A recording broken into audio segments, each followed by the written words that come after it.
Red Blue JD.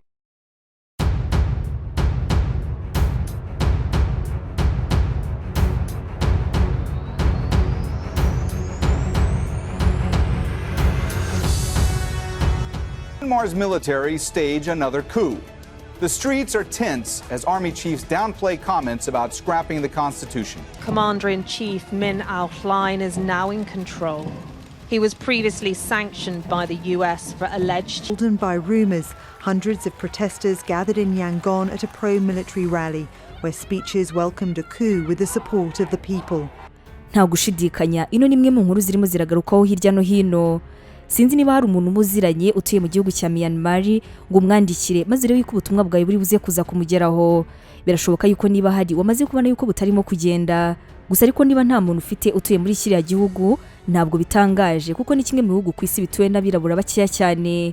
Ubu ngubu tuvugana rero mu gihugu cya Myanmar, internet ndetse n'itumanaho rya telefoni ku mirongo myinshi byavanwe mu mijyi mikuru, mu gihe televiziyo ya leta yitwa MRTV yavuze yuko ifite ibibazo bya tekinike ubu ngubu bikaba yafunze.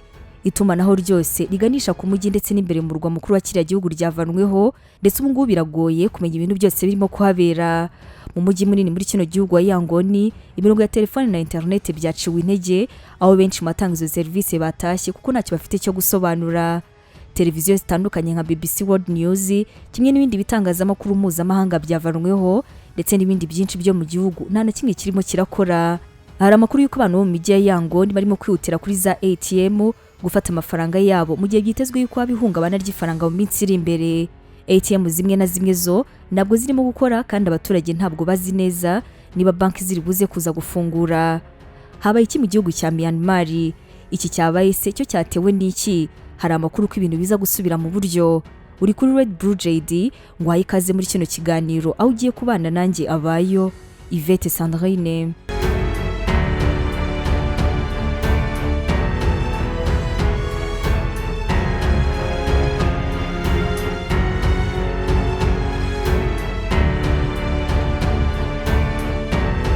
Dore kuri kiriya kibazo tumaze kwibaza, icyabaye muri Myanmar nuko ubu ngubu tuvugana igisirikare cyaho cyahiritse ubutegetsi maze kikigarurira igihugu cyose, ndetse kikanafata bugwate abayobozi bakuru barimo minisitiri w'intebe ariwe witwa Aung San Suu Kyi. Abasirikare bavuze ko bafasha abayobozi bakuru mu cyo bise kwihorera kuko ngo bahemukiwe kandi bakibwa amatora. Ubuyobozi bukabwahawe umukuru w'igisirikare witwa Min Aung Hlaing. On Saturday, the military issued a new statement saying the commander-in-chief's comments had been misinterpreted.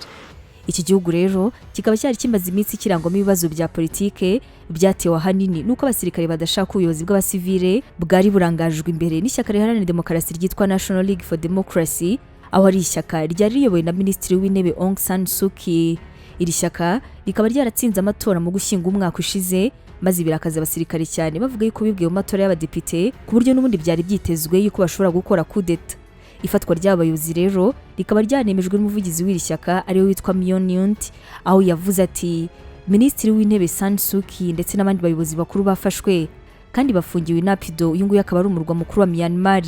Yakomeje avuga yuko rero igisirikare gisa nk'aho aricyo kiyoboye, dore ko umukuru wacyo ari nk'ari wabaye umutegetsi wa kino gihugu. Kugeza ubu muri icyo gihugu radio na za televiziyo ntabwo zirimo gukora kubera ibibazo bya internet. NRD yatsinze amatora ku majwi 83% mu gihe ishyaka rya gisirikare byari bihanganye ryo ryatsindiye imyanya 33 mu myanya 476 muri kiriya gihugu. Igisirikare rero nyuma kikaba cyarahise gitanga ikirego muri komisiyo ishinzwe amatora yuko habaye kwibwa amajwi, ariko kandi iyo komisiyo ikaba yaraje kugitesha agaciro. Yavugaga yuko kuba harabayemo amakosa mu kwandika amazina ku rutonde rw'abatoye bidahagije kugira ngo bemeze yuko amatora yibwe. Nyuma rero yuko ino kudeta ibaye, abaturage hirya no hino cyane cyane abakomoka muri Myanmar bakaba isibirara mu mihanda maze batangira imyigaragambyo basaba yuko kino gisirikare cyari kuri ubutegetsi, maze abasivile bari bamaze igihe bategeka bakongera bagasubiraho. Uyu minisitiri w'intebe wafashwe rero akaba yafatwaga nk'intwari muri kino gihugu, dore ko yagikuye mu maboko y'abasirikare mu mwaka wa 2015. Abasirikare rero bari bamaze imyaka irenga 50 aribo bayoboye. Nyuma y'ibingibi rero hakaba hadutse imyigaragambyo yatangiriye hafi ya kaminuza y'umuryango w'abibumbye Tokyo, aho rero no myigaragambyo urebye yahereye mu gihugu cy'Ubuyapani. Abigaragambyaga bari bitwaje ibyapa bivuga ngo twamaganye igisirikare kandi dukeneye demokarasi mu gihugu cyacu. Violent attacks on NLD supporters watching on. The NLD say accusations of voter fraud are just being used as an excuse. Amahanga atandukanye nyuma y'iriya kudeta yo muri Myanmar akaba yahise atangira kuyamagana. Boris Johnson, minisitiri w'intebe w'Ubwongereza, yamaganye irikwa ry'ubutegetsi muri Myanmar maze asaba yuko abayobozi b'abasivili bose bahita barekurwa. Prime Minister Boris Johnson yanditse ati, ndamagana irikwa ry'ubutegetsi ndetse no gufunga abaturage mu buryo butemewe n'amategeko, barimo na minisitiri w'intebe San Suu Kyi. Amajwi y'abaturage agomba kubahwa kandi abayobozi b'abasivili bagomba kurekurwa. Umunyamabanga w'ububanyi n'amahanga wa Shadow ariwe Liza Nandi yavuze yuko ari ibintu byinshi bikomeye bigomba gukorwa kugira ngo barwanye ibikorwa by'igisirikare arimo n'ibihano bikaze. Leta zunze ubumwe za Amerika zamaganye kuno guhirika ubutegetsi zivuga yuko binyuranyije n'amategeko, aho Anthony Blinken ushinzwe ububanyi n'amahanga bwa Amerika yasabye abantu basirikare bafashe ubutegetsi kuburekura ndetse n'abategetsi bafunze bose bakarekurwa. Ati, turamagarira abayobozi baziriya ngabo kurekura abayobozi bose ba guverinoma n'abayobozi bose ba societe civile kandi bakubaha ubushake bw'abaturage. Ati, Amerika ihagararanye n'abaturage ba Myanmar mu cyifuzo cya demokarasi, umudendezo ndetse n'amahoro n'iterambere byabo. Ibiro by'umunyamabanga mukuru w'abibumbye nabyo byari mu byatanze itangazo ry'amagana ibyabaye, aho byavuze yuko ari nk'igihombo gikomeye kuri demokarasi ya kino gihugu. Minisiteri y'ububanyi n'amahanga y'Ubuhinde yavuze yuko amakuru avuga yuko umugaba mukuru w'ingabo za kiriya gihugu ariwe Min Aung ngo kuba yafashe ubutegetsi ari amakuru yabahungabanyije cyane. Iyi minisiteri iti, byaduhangayikishije cyane. Yakomeje ivuga yuko rero ngo bizera yuko kugendera ku mategeko n'inzira ya demokarasi bigomba kubahirizwa, aho arimo gukurikirana hafi ko ibintu biri buze kuza kugenda. Umuvugizi wungirije wa Amnesty International ushinzwe ubukangurambaga witwa Min Yuha akaba yabyise igihe kibi cyane muri Myanmar, maze abwira igisirikare cya Myanmar gusobanura hashingiwe ku mategeko impamvu abantu banyapolitiki bakuru batawe muri yombi. Yagize ati, irikwa ry'ubutegetsi bwa gisirikare ndetse n'igitero cyagabwe muri Myanmar byagaragaje ihohoterwa n'ubwicanyi ndengakamere byakozwe n'inzego z'umutekano. Ati, turasaba ingabo kwifata ndetse no kubahiriza uburenganzira mpuzamahanga bw'ikiremwa muntu hamwe n'amategeko arengera ikiremwa muntu. Ubushinwa kuri iyi ngingo bwo bukaba bwabaye nk'ubwifata, dore ko Minisitiri Wang Wenbin ubwo yari mu nama n'abanyamakuru bamubajije kuri kino kibazo maze agasubiza ati, twabonye ibyabereye muri Myanmar kandi turimo kugerageza kurushaho kumva uko ibintu bimeze. Ati, Ubushinwa n'umuturanyi mwiza wa Myanmar, turizera yuko impande zose muri Myanmar zishobora gukemura mu buryo bukwiye kino kibazo. Ati, kandi turizera yuko bari buze gukurikiza itegeko nshinga ndetse n'urwego rw'amategeko no kurinda umutekano wa politike n'imibereho muri kiriya gihugu.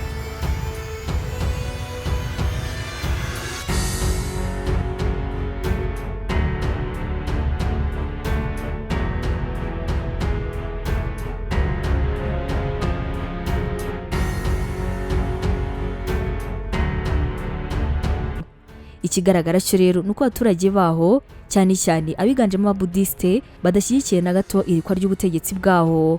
Wahita wibaza uti, ese uyu mugore bashyigikiye cyane akanaba minisitiri w'intebe Aung San Suu Kyi ni muntu ki, yavukiye hehe? Ni ukubera iki abaturage baho bamushyigikiye cyane ugereranyije n'igisirikare?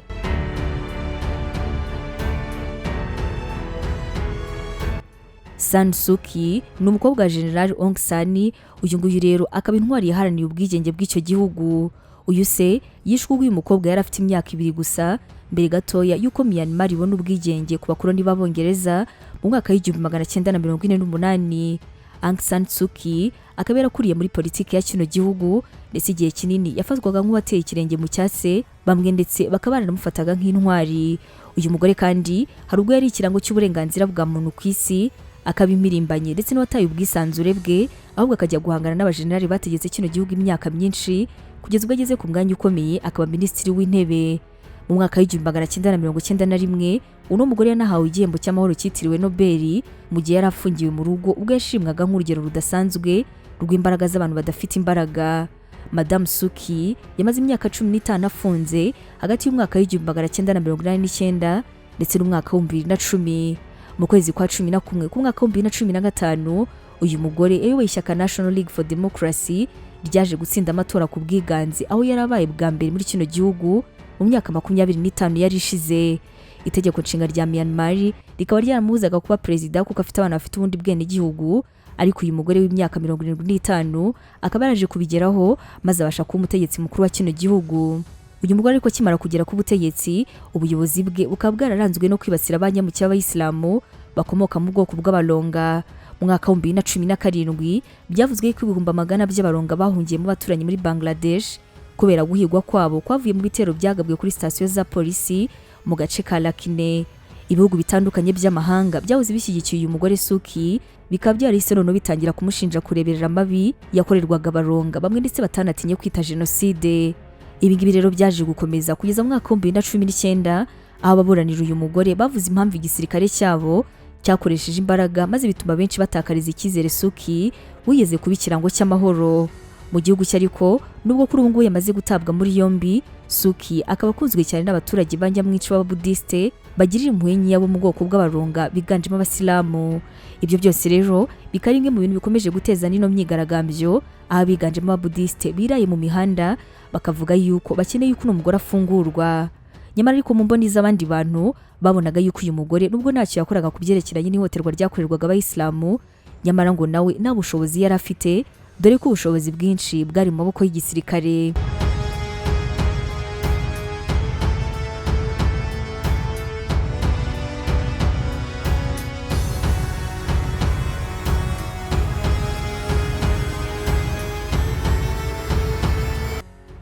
Ubwo bwicanyi bwakomeje gukorerwa mu bwoko bw'Abarohinga bukaba bwaraje gutuma ibihugu byinshi bibinenga, ndetse kugeza ubwo Gambia yazaga kurega kino gihugu cya Myanmar, naho Canada yo igatoreza itegeko ryo kwaka ubwenegihugu bw'icyubahiro San Suu Kyi kubera kudashyira imbaraga ku kurwanira uburenganzira bw'abari abaturage maze bagakomeza kwicwa.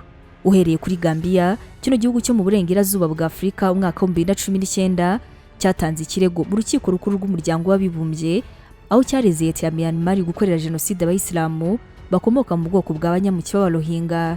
Iki kirego rero kikaba cyaratanzwe mu rukiko mpuzamahanga rwa International Court of Justice, ubusanzwe rukaba ari urukiko rukemura ibibazo by'amakimbirane hagati y'ibihugu. Muri uwo mwaka rero umuryango w'abibumbye UN wari wasohoye icyegeranyo gishinjurwa mu bategetsi ba Myanmar, aho icyo cyegeranyo cyavugaga yuko bakuru b'igisirikare bakwiriye kugezwa mu rukiko ku birego bya jenoside. Leta ya Myanmar ikaba yarakanye yuko abasirikare bayo bakoze ibyo byaha. Icyo cyegeranyo kandi cyanerekanaga yuko Abarohinga barirwa mu 700 bahungiye mu gihugu gituranye cya Bangladesh mu gikorwa cya gisirikare cyo muri icyo gihugu cyari cyiganjemo mu idini y'Ababudiste mu mwaka wa 2017. Cyari cyiganjemo mu bwoko bw'Ababudiste babishe bakabatera abandi bakabasahura ndetse abandi bagahita birukanwa mu byabo. Wahita wibaza uti Gambia yari ihuriye na Myanmar kugeza ubwo igiye kwirega muri ruriya rukiko wakwita urw'isi?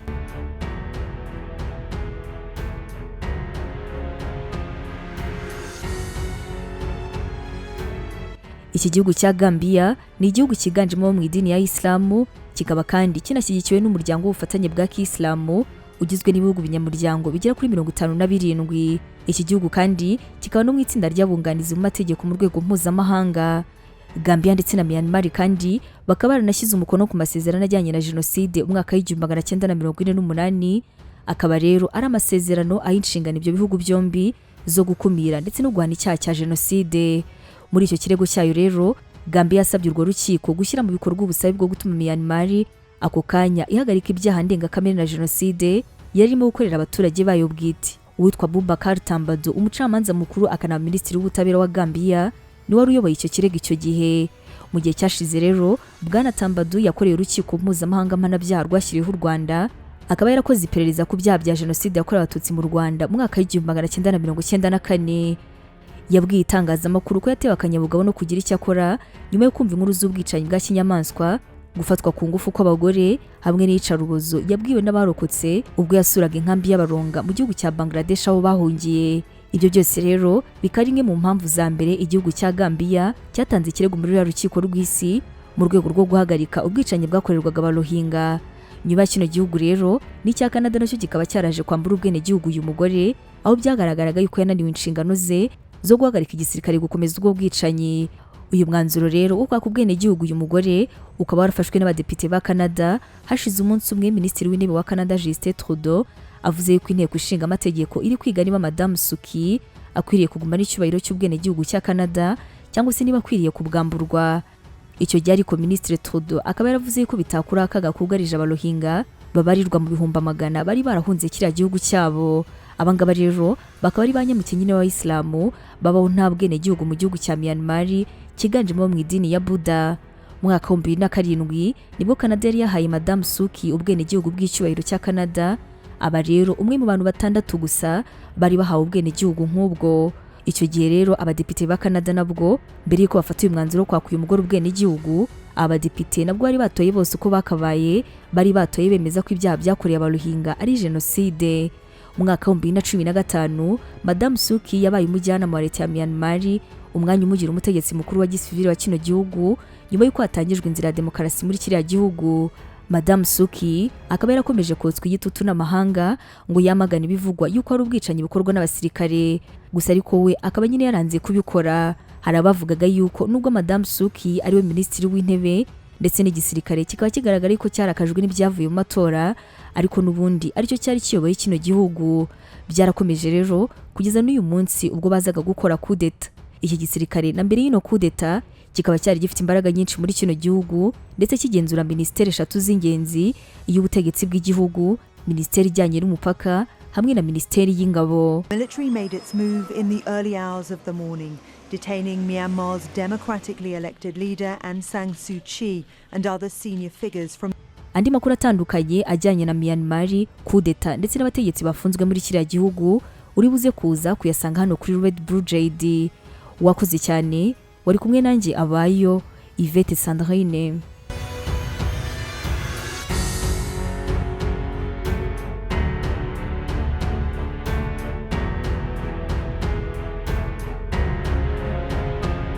Abacuruzi bafite ibicuruzwa na serivisi nziza ariko bafite ikibazo cy'uko abantu benshi batazi ubucuruzi bwabo. Hari icyo wakora ibihumbi n'ibihumbi by'abanyarwanda bakarara bamenya ibikorwa byawe. Muri Red Blue JD bakwereka uko ubigenza ubucuruzi bwawe bukamenyekana kandi n'abakiriya bakarushaho kukwegera no kukwizera. Bafotora ibikorwa byawe, bagasobanura ubuziranenge bwabyo, bakanabimurikira abakiriya. Bafotora abageni, bakanababikira video z'ubukwe bwabo kuri YouTube ku buryo nta kibazo cyo kongera kubura amashusho cyabaho. Abaririmbyi babakorera amashusho y'indirimbo zijyanye n'igihe, bakanabafasha kumenyekanisha ibihangano byabo. Abantu basobanutse bamaze kumenya ibyiza byo gukorana na Red Blue JD. Abakorera munsi y'isoko rya Kimisagara werekeza Nyabugogo. Wahamagara kuri 0788 36 53 55. Byigeze bikubaho kwitabira ibirori, inama cyangwa se ibindi bikorwa bikaba uhari ukabikurikirana kuva bitangiye kugera bisoje, ariko nyuma y'ukwezi kumwe ugatangira kwibagirwa bimwe mu bice by'uko uwo muhango wagenze kandi wari uhari? Niba urimo kureba aya mashusho ni uko udashobora kwihanganira kureba amashusho no kumva amagambo atari meza. Turi miliyari 7 z'abantu kuri iyi si. Abarenga miliyari 4 muri twe dukoresha internet. Buri wese muri twe arihariye, ateye ukwe, afite ibyo akunda ku giti cye adahuje n'undi wari we wese. None niba dutandukanye, kubera iki twagira ubwoko bumwe bw'ibirori?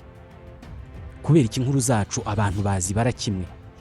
Ntabwo bikiri ibanga ko ari we wese ko uyu munsi Red Blue JD ari kompanyi ifata amashusho ikanayatunganya, igakoramo inkuru cyangwa se ibyegeranyo bidashobora guhaza ijisho cyangwa se ugutwi ko ari we wese inshuro imwe. Red Blue JD ni inkuru yo kubara, ariko cyane cyane ni inkuru ivuga uburyo abantu bafata amafoto meza y'ubukwe n'ibindi birori. Inkuru y'uburyo babika amashusho y'ibirori n'ibindi bikorwa kuri internet, ubwo ukabubonye uburenganzira bwo gutunga amashusho yawe ubuzima bwose. Nta muntu nzi wakoze ibirori, inama n'ibindi bikorwa ngo areke gushimishwa no kongera kugira bya byishimo cyangwa se kwiyumva nk'uko yiyumvaga cya gihe. Ibi bikaba atagombye gusubiramo bya birori, ahubwo akabikesha amashusho n'amafoto yafashwe mu buryo bwiza. Umuntu wese uvuze ibirori bishingiye ku muryango no ku mibanire abavuze ubukwe. Uvuze ubukwe bwagenze neza, abavuze amashusho n'amafoto yabwo yafashwe neza. Uvuze amashusho n'amafoto yafashwe neza mu bukwe, mu nama no mu bindi birori, abavuze Red Blue JD. Red Blue JD ni indi nyito bakoresha iyo bashaka kuvuga filime mbarankuru zikozwe mu mashusho meza n'ubutumwa butava mu mutwe w'uwabwumvise. Hari ikibazo kimwe kirebana n'iyi ngingo. Ibi byose mwabikoraga mute Red Blue JD itaraza? Abakorera munsi y'isoko rya Kimisagara werekeza Nyabugogo. Wahamagara kuri 0788 36 53 55.